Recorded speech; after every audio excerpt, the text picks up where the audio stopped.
Make no small plans, they have no ability to stir men's blood. So what I find a lot of times out there is not only are leaders, managers not stirring men's and women's blood and getting them excited and riled up about what the company's about and what they're doing, they're actually blood suckers. Have you ever run into a blood sucker manager? Just kind of drain the life right out of you, okay? So when you think about that, what's going on?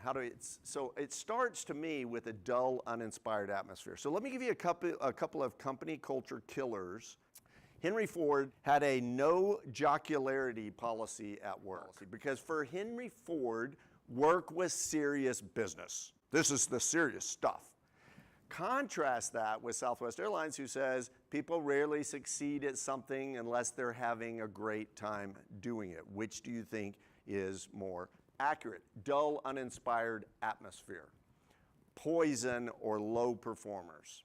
Raise your hand if you know somebody who should be fired for low or no performance or for being poisonous. Okay, raise your hand. Everybody's nervous about raising it. Look around the room, okay? Look around the room. Consistently when I ask this question, that happens. Why are those people still at the company, right? What is going on? So I had a professor who used to ask a question, and the question was this: how much cow dung does it take to spoil a bowl of ice cream? Okay, not much. How much poison does it take to destroy a company culture? How much low performance does it take to destroy a company culture?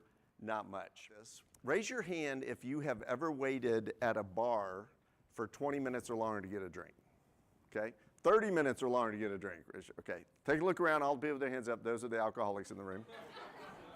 I have my hand up. It's okay. We're all together in this. Is that not the bar business? I walk up and I hand you a $5 bill and you hand me a 50-cent Miller Lite. Isn't that the bar business?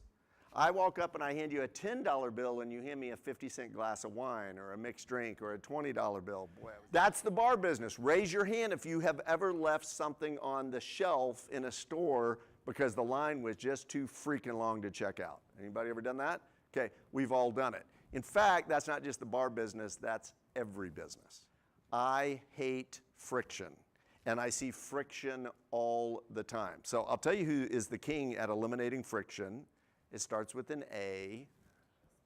Amazon. Thank you. Who uses Amazon? Okay, look around the room. Everybody uses Amazon. Why? Because they make it so easy to use them. They reduce every point of friction. Friction happens at all sorts of levels. And I want to encourage you to go back and look for the points of friction within your stores. And I'm talking about externally, customer facing, but I'm also talking about internally. How difficult do we make it for people to get their work done?